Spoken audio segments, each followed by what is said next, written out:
ലക്ഷണം കണ്ടാൽ മതിമറന്നു പോകും, പിന്നെ ഒന്നും നോക്കത്തില്ല. അതൊരു പരിധി വരെ ശരിയാണ്. ആണല്ലേ? ഒരു വൈദികസ്ഥാനം എന്തായാലും ഏറ്റിട്ടുണ്ട്, പറഞ്ഞോ. ഫിറ്റ്നസ് ശ്രദ്ധിക്കുമായിരുന്നേ, പക്ഷെ നമ്മുടെ ഈ കൊറോണ ഒക്കെ വന്നു കഴിയുന്നതിനും പിന്നെ ജിമ്മെല്ലാം നിന്ന് പിന്നെ അങ്ങോട്ട് എനിക്ക് തോന്നുന്നു എനിക്ക് കുറച്ച് മടി പിടിച്ചെന്ന് തോന്നുന്നു. പിന്നെ ഇപ്പൊ റീസെന്റ് ആയിട്ട് അപ്പം നമ്മളിതൊക്കെ ചെയ്യുമ്പോൾ ഋഷി സാറേ വയറൊക്കെ ചാടി തുടങ്ങി പറഞ്ഞ അവരുണ്ട്. അവന്റെ വയറെന്നുള്ളത് എനിക്ക് വലിയ പ്രശ്നമില്ല. അപ്പോൾ അങ്ങനെ വന്നു കഴിയുമ്പോൾ ഞാനും പതുക്കെ ചെറുതായിട്ടൊക്കെ ഫിറ്റ്നസ് പിന്നെയും പതുക്കെ സ്റ്റാർട്ട് ചെയ്യാനുള്ള പരിപാടി ചെറുതായിട്ട് വീട്ടിൽ തന്നെ ചെയ്തു വരുന്നുണ്ട്. പിന്നെ ഫുഡും ഈ റൈസ് ഞാനിപ്പോൾ മാക്സിമം കട്ട് ഓഫ് ചെയ്തു. ഫേവറേറ്റ് ഫുഡ് ശരിക്കും പറഞ്ഞാൽ എനിക്ക് ബിരിയാണി ഇഷ്ടമാണ്, കുഴിമന്തി പിന്നെ പൊറോട്ട, എല്ലാവരെയും പോലെ തന്നെ പൊറോട്ട ബീഫ് എല്ലാം ഭയങ്കര ഇഷ്ടമാണ്. നമ്മുടെ ആ സെഗ്മെന്റ് സന്തോഷമായില്ലേ? ബുദ്ധിമുട്ടിച്ചില്ലല്ലോ.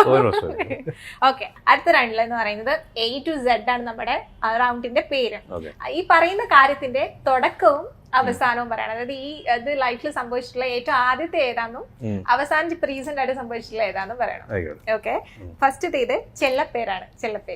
ചെല്ലപ്പേര് എനിക്ക് അങ്ങനെ വലിയ ചെല്ലപ്പേരൊന്നും ഇല്ലായിരുന്നു സത്യം പറഞ്ഞാല്. നല്ല പേരുണ്ടായിരുന്നു സ്കൂളിൽ പഠിക്കുന്ന സമയത്ത്. അല്ല, പിന്നെ ഒരെണ്ണം ഉണ്ടായത് കേട്ടോ, പെങ്ങള് വിളിക്കും. എനിക്ക് ഭയങ്കര ദേഷ്യമായിരുന്നു കേൾക്കുമ്പോഴേ. എന്നാ പാപ്പി പാപ്പിച്ച, ഇടയ്ക്ക് പിന്നെ ഫ്രണ്ട്സ് എല്ലാം കൂടെ എടാ പാപ്പിച്ച, പിന്നെ പാപ്പിച്ചായ അങ്ങനെയൊക്കെ വിളിക്കുമായിരുന്നു. എനിക്ക് അല്ല അതല്ല, എനിക്ക് ഈ പേര് കേൾക്കുമ്പോഴേ ഞാനും സിസ്റ്ററും തമ്മിൽ 1 വയസ്സിന്റെ ഡിഫറൻസേ ഉള്ളൂ. ഈ പേര് കൂടെ വിളിക്കുമ്പോഴേ ഞാൻ ഇടി വെച്ച് കൊടുക്കുമായിരുന്നു നമ്മൾ പറയുന്നത്. അടുത്ത meetup with a Bollywood star. Bollywood ബന്ധം ഉണ്ടെന്നൊക്കെ നമുക്കറിയാം. ബോളിവുഡ് ബന്ധം നമുക്ക് എന്താ ബന്ധം? മറ്റേ മാഫിയ പദ്ധതിയൊക്കെ പറയുന്നത്. ഒരു ബന്ധമില്ല ഇതുവരെ സത്യം പറഞ്ഞ ആരെയും കാണാൻ പറ്റിയിട്ടുണ്ടോ? ആരെയും മീറ്റ് ചെയ്യാൻ പറ്റിയിട്ടില്ല. എന്നാൽ ഒരു സ്റ്റാർ മൊമെന്റ് ഓർമ്മയുള്ളത് ഏതാ ബോളിവുഡ് വിട്ടിട്ട്? സ്റ്റാർ മൊമെന്റ് എന്ന് ഓർമ്മയുള്ളത് സത്യം പറഞ്ഞുണ്ട്, പക്ഷെ ആ സ്റ്റാറിനെ നമ്മളെ അറിയത്തില്ലാത്തതുകൊണ്ട് മമ്മൂക്കയെ ഞാൻ കണ്ടിട്ടുണ്ട്. അവിടെ പളങ്കിന്റെ ഷൂട്ടിന്റെ തൊടുപുഴ വെച്ച് ഞാനന്ന് കുഞ്ഞായിരുന്നു, നമ്മുടെ സ്കൂൾ ടൈം ആയിരുന്നു തോന്നുന്നു. അന്ന് ഞാൻ കണ്ടിട്ടുണ്ട്. പളങ്ക് തന്നെ ഒരു വൈറ്റ് ആൻഡ് വൈറ്റ് ഒക്കെ ഇട്ട്. അപ്പോഴാണ് നമ്മള് മമ്മൂക്കയെ കാണുന്നത്. അപ്പോഴാണ് നമ്മള് അതും വൈറ്റ് ആൻഡ് വൈറ്റും കൂടെ ഇട്ടേ ഭയങ്കര സ്റ്റൈലിൽ ഇങ്ങനെ ഒരാള്. നമ്മളെല്ലാം അവിടെ പോയി നോക്കി ഒന്ന് കണ്ട്. ഇപ്പോഴും സത്യം പറയാം അത് കഴിഞ്ഞ് നേരിട്ട് കണ്ടെന്ന് പരിചയപ്പെടണമെന്ന് ഭയങ്കര ആഗ്രഹമുണ്ട്. നമുക്ക് മാത്രമല്ല, ലാലേട്ടനെ അതെ, നമ്മുടെ എല്ലാവരുടെയും ആഗ്രഹം പോലെ തന്നെ കാണണമെന്ന്. പിന്നെ ഒരു തീർച്ചയായിട്ടും. പിന്നെ പൃഥ്വിരാജിനെ ഞാൻ കണ്ടിട്ടുണ്ട് കേട്ടോ. പൃഥ്വിരാജ് നന്ദനം ചെയ്ത സമയത്ത് അന്ന് എൻ്റെ അങ്കിളിന്റെ വീട് ഇവിടെ കടവന്തര, എൻ്റെ തൊട്ടടുത്താണ് ഇന്ദ്രജിത്തിന്റെ വൈഫ് ഹൗസ്. അപ്പൊ അവിടെ പൃഥ്വിരാജ് വന്ന് ഞാൻ നന്ദനം, അപ്പൊ ഞാൻ ഇത് മറ്റേ പുള്ളിയല്ലേ എന്ന് ഞാൻ ആലോചിച്ചതിനും പുള്ളി കയറിപ്പോയി. അങ്ങനെ പക്ഷെ ഒരു അഭ്യൂഹം ഇങ്ങനെ പോകുന്നുണ്ട്, ബോളിവുഡ് സ്റ്റാർസ് ഒക്കെ ഭയങ്കര കമ്പനിയാണ് ഇങ്ങനെ. എനിക്ക് തോന്നുന്നു ഈ ലുക്കും കാര്യങ്ങളൊക്കെ വെച്ചിട്ട് ചുമ്മാ ഏത് ബോളിവുഡ്. അടുത്തത് ഇച്ചിരി പാടാണ് ചോദിക്കാൻ, എന്നാലും പ്രൊഡ്യൂസറുടെ ആഗ്രഹപ്രകാരം ഞാൻ ചോദിക്കാൻ. പ്രണയ നഷ്ടങ്ങളൊക്കെ ഉണ്ടായിരുന്നു. ആദ്യത്തെ പ്രണയം തന്നെ പൊട്ടിപ്പോയി. അത് അങ്ങനെ തന്നെയാണല്ലോ. അത് ഭയങ്കര ഇഷ്ടം, എനിക്ക് ഭയങ്കര ഇഷ്ടമുള്ള ഒരു പെണ്ണുണ്ടായിരുന്നു. അത് ഞാൻ നമ്മൾ കോളേജ് പഠിച്ചോണ്ടിരുന്നപ്പോ ഞാൻ അമ്മയുടെ ഒക്കെ പറയുന്നത് ഇത് കണ്ടോ എനിക്ക് ഭയങ്കര ഇഷ്ടമാണ്. അപ്പൊ അമ്മ ഇതൊക്കെ പറഞ്ഞു. പക്ഷെ അത് നടന്നില്ല. കാരണം ബേസിക്കലി ഞാൻ ഈ പുള്ളിക്കാരിയെ കാണാൻ ചെല്ലുമ്പോഴത്തേനും എൻ്റെ ക്ലാസ്സിലെ എല്ലാ ഫ്രണ്ട്സ് കംപ്ലീറ്റ് പുറകെ കാണും. അപ്പൊ ഇവരെ കണ്ട് പേടിച്ച് പുള്ളിക്കാരി ഓടും. ബേസിക്കലി പിന്നെ വന്നു എന്നെ കാണുമ്പോഴേ പുള്ളിക്കാരി ഓടുന്ന ലെവലിലേക്കായിരുന്നു. അങ്ങനെ പിന്നെ അത് കഴിഞ്ഞും കണ്ടിട്ടുണ്ട്. അത് കഴിഞ്ഞ് സീരിയസ് ആയിട്ടൊക്കെ ടോക്സ് ഒക്കെ നടന്നിട്ടുണ്ട്. പക്ഷെ പോയി. ഭാര്യയോട് മാത്രം. ഇനിയിപ്പോ അതെ ആവശ്യത്തിനുള്ള പ്രണയമുണ്ട്, അത് മതി. അതെ അതെ. ഇപ്പൊ പ്രണയത്തെക്കാളും കൂടുതൽ നമ്മളെ ലക്ഷ്യങ്ങളിലേക്കും ഫാമിലി മാത്രമല്ല. പിന്നെ എനിക്ക് ഇപ്പം എന്റെ ഏറ്റവും വലിയൊരു ലക്ഷ്യം എന്ന് പറഞ്ഞാൽ ഞാൻ പറഞ്ഞല്ലോ, ഫിലിം നല്ല ഫിലിം നല്ല ക്യാരക്ടേഴ്സ് ചെയ്യണമെന്ന്. അതാണ് എന്റെ മെയിൻ ഫോക്കസ്. ഇനി സ്വന്തമായി തള്ളി മറിച്ചിട്ടുള്ളത്? ഇപ്പൊ തള്ളി മറിച്ചതല്ല, ഇപ്പത്തെ ജെന്യൂനായിട്ട് പറഞ്ഞത്. തള്ളി മറിച്ചിട്ടുള്ള ഏതാണ്? സിറ്റുവേഷൻ ഡിമാൻഡ് ചെയ്തപ്പോ തള്ളി മറിക്കേണ്ടി വന്നു, അങ്ങനത്തെ. അല്ല, നമ്മള് ഫ്രണ്ട്സിന്റെ എന്തായാലും അമ്മമാര് ഇടയ്ക്ക് തള്ളി മറിച്ച സത്യം പറഞ്ഞാൽ ഞാൻ അങ്ങനെ ഒരു തള്ളുന്ന ആളല്ല, അങ്ങനെ അറിയാവുന്നവർക്ക് അറിയാം. പക്ഷെ ഈ ഫ്രണ്ട്സ് ഒക്കെ ഇടയ്ക്ക് ചൊറിയാൻ വേണ്ടി നമ്മുടെ ഫ്രണ്ട്സ് ഗ്രൂപ്പിൽ പറയും സീരിയൽ ആക്ടർ, അപ്പൊ നിനക്ക് വേറെ പണിയില്ല, സീരിയൽ അവിടെ ജോലികൾ ഇവിടെ സീരിയൽ. അപ്പൊ ഞാൻ അപ്പോഴും മറ്റേ തള്ള, എടാ നിന്നെയൊക്കെ എത്ര പേരറിയും, എടാ ഒന്നുമില്ല എന്റെ പേര് ഗൂഗിളിൽ തപ്പി എന്റെ പേരുണ്ട്, നീയൊക്കെ ഇത്ര വലിയ കമ്പനിയിലെ മാനേജർ നിന്നെയൊക്കെ ആരറിയാം.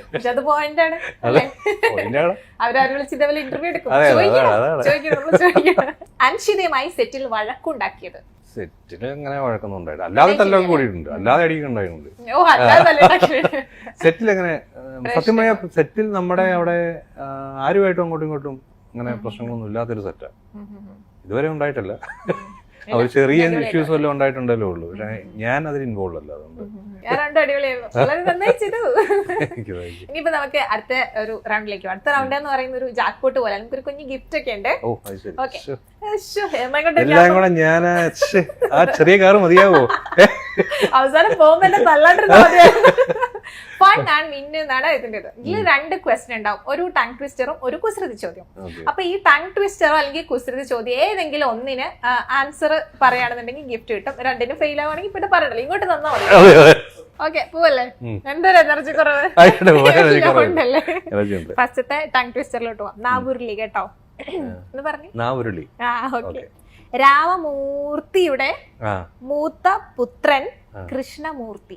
രാമമൂർത്തിയുടെ മൂത്ത പുത്രൻ കൃഷ്ണമൂർത്തി. രാമമൂർത്തിയുടെ മൂത്ത പുത്രൻ കൃഷ്ണമൂർത്തി. 3 പ്രാവശ്യം ഫാസ്റ്റ് ആയിട്ട്. രാമമൂർത്തിയുടെ മൂത്ത പുത്രൻ കൃഷ്ണമൂർത്തി. രാമമൂർത്തിയുടെ മൂത്ത പുത്രൻ കൃഷ്ണമൂർത്തി. രാമമൂർത്തിയുടെ മൂത്ത പുത്രൻ കൃഷ്ണമൂർത്തി. ഞാനേ ഇത് തെറ്റിച്ചാണ് പറഞ്ഞോണ്ടിരുന്നത്. ക്വസ്റ്റ്യൻ ഇതാണ്. ഒരു ബക്കറ്റിൽ നിറയെ വെള്ളമുണ്ട്. ആ ബക്കറ്റിൽ 3 ഹോൾസ് ഉണ്ട്. ആൻഡ് എന്നിട്ടും ഒരു തുള്ളി വെള്ളം പോലും പോയിട്ടില്ല. അതിന്റെ റീസൺ എന്താണ്? ഒരു ബക്കറ്റ് സങ്കല്പിച്ചാൽ നിറയെ വെള്ളമുണ്ട്, നിറയെ, അതിന്ന് ഒരു തുള്ളി പോലും പുറത്തു പോയിട്ടില്ല. ഹോൾസ് അടഞ്ഞിട്ടില്ലല്ലോ, ഹോൾസ് തുറന്നു തന്നെയാണ് ഇരിക്കുന്നത്. ലൈക് അതിൽ കൂടെ വെള്ളം വേണമെങ്കിൽ പോവാതിരിക്കുന്നില്ല, പക്ഷെ ഒറ്റ തുള്ളി പോലും പോയിട്ടില്ല ആ ബക്കറ്റിന്. ആ സെയിം ബക്കറ്റിന്റെ വെള്ളത്തിന്റെ മുകളിലാണോ തുള വന്നേക്കുന്നത്? വെള്ളത്തിന്റെ ലെവലിന് മുകളിൽ? അങ്ങനെയൊന്നുമില്ല, നിറയേന്നാ പറഞ്ഞത്. നിറയെ. ഞാൻ ആദ്യം കണ്ടുപിടിക്കും ഈ ആൻസർ എന്ന് പറഞ്ഞിട്ട് വന്ന് മേലത്തെ ചിലപ്പോ തെറ്റിക്കും പറഞ്ഞു, ഇപ്പൊ നേരെ തിരിച്ചായി. ആ ബക്കറ്റിന്റെ ഹോൾസ് അതിന്റെ പിടിയില്ലായിരുന്നു. എന്റെ പൊന്നെ, അതൊന്നും അല്ല കേട്ടോ, അത്രയും ചിന്തിക്കണല്ലേ. ഇവിടെ പോയാൽ മതി. ഓക്കെ, ഞാൻ തോറ്റു. ഒന്നും കൂടി ഞാൻ സ്ട്രെസ് ചെയ്ത് പറയാം, അപ്പൊ എന്തായാലും കിട്ടും. എന്തായാലും തോറ്റ് സമ്മതിച്ചല്ലോ. ഒരു ബക്കറ്റിൽ നിറയെ വെള്ളമുണ്ട്. വെള്ളമുണ്ട്, അത് ശരി, അതാണ് ഞാൻ സ്ട്രെസ് ചെയ്ത വെള്ളമുണ്ട്. ദൈവമേ, ഇത് മറ്റേ നമ്മുടെ ജയറാമേട്ടൻ പറയുന്ന പോലെ മറ്റേ ഇതിന്റെ പരസ്യം പോലെ രാംരാജ്, നമ്മുടെ അഭിമാനമുണ്ട്, ആ മുണ്ടായിരുന്നു ഈ മുണ്ട്. പക്ഷെ എന്തായാലും ആള് ഫസ്റ്റത്തെ ടങ് ട്വിസ്റ്റർ ശരിയാക്കിയതുകൊണ്ട് സമ്മാനമുണ്ട്. ലോറി വിളിക്കണോ? ലോറിയില്ല, തെറി വിളിക്കും, എനിക്ക് പറയാനുള്ളത്. എന്തായാലും വിളിക്കും. ഇതെന്നാ പൊറോട്ട ബീഫ് വേണം? അതെ, സർപ്രൈസ് പൊറോട്ട തുറന്നോക്കി. റഷി സാറിനൊക്കെ ഇഷ്ടമുള്ളൊരു സാധനം. അതെ, സൂപ്പർ. കിട്ടി. ഗിഫ്റ്റ് ഇഷ്ടപ്പെട്ടു. നുറുക്കിനോട് എന്തെങ്കിലും പ്രേമം? ടച്ചിങ് ആയിട്ട് യൂസ് ചെയ്യാം. ഓക്കെ, ഫേവറേറ്റ് ബ്രാൻഡ് അങ്ങനെയൊന്നുമില്ല, വിസ്കിയാണ് ഇഷ്ടം. അപ്പൊ എന്തായാലും അടിപൊളിയായിരുന്നു. ഗിഫ്റ്റൊക്കെ ഇഷ്ടപ്പെട്ടില്ല? പിന്നെ ഞങ്ങൾ കഴിഞ്ഞ പ്രാവശ്യം കടലമുട്ടായി കൊടുത്തു, എന്തായാലും അതിനേക്കാളും ഞങ്ങൾ അതുകൊണ്ട് പ്രശ്നമില്ല. അടുത്ത ഫൺ അൺലിമിറ്റഡിന്റെ ലാസ്റ്റ് റൗണ്ട് ആണ്. ഈ റൗണ്ടിന് ഒരു പ്രത്യേകതയുണ്ട്, ഇത് കോൾ ഓൺ ഡിമാൻഡ്. ഓക്കെ, എല്ലാ കഥയിലും നായകന്മാർക്ക് നല്ല ശക്തരായ വില്ലന്മാരുണ്ടാകുമല്ലോ. ഇവിടെ ബിബിൻ ചേട്ടന്റെ ഒരു വില്ലൻ വന്നിട്ടുണ്ട്. എന്താ സർപ്രൈസ് ആയോ? ഷോ, അത് ഇങ്ങനെ ചോദിക്കണ്ടല്ലോ. എന്താ സർപ്രൈസ് ആയോ? അത് വേണ്ട, നമുക്ക് ഒന്നും കൂടി മോഡുലേഷൻ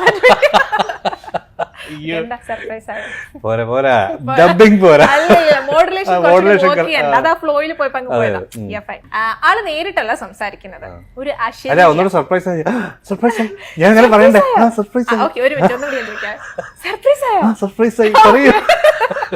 ആളെന്തായാലും നേരിട്ട് വരുമോ സംസാരിക്കോ ഒന്നുമില്ല, നേരിട്ട് കാണാൻ ആൾക്ക് ഇഷ്ടമല്ല എന്നൊക്കെ.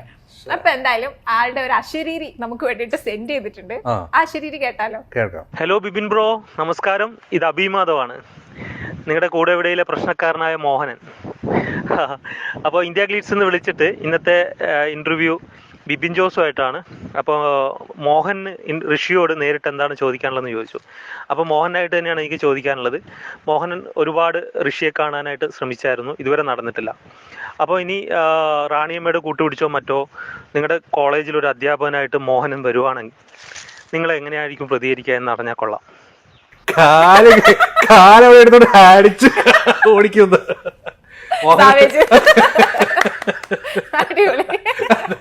ബംഗാളി കോളേജിന്റെ കോമ്പൗണ്ട് കണ്ടാൽ അതെ ഉള്ളവരെ തന്നെ സഹിക്കാൻ പറ്റാതിരുന്നത്. അപ്പൊ മോഹൻ എന്നാണെങ്കിലും പോരാ, നമുക്ക് അവിടെ ചങ്കം വെട്ടാം. റഷ്യായിട്ട് നിന്നൊരു മാസം റിപ്ലൈ കൊടുത്തേ. അതാ പറഞ്ഞ അടിച്ച് കാലൊടിക്കും വേറെ ഏരിയ കണ്ടാൽ. ചേട്ടനായിട്ടുള്ള ഒരു വർക്കിംഗ് എങ്ങനെയാണ്? സത്യം പറഞ്ഞാൽ ഞങ്ങൾക്ക് അധികം കോമ്പോ ഒന്നും വന്നിട്ടില്ല.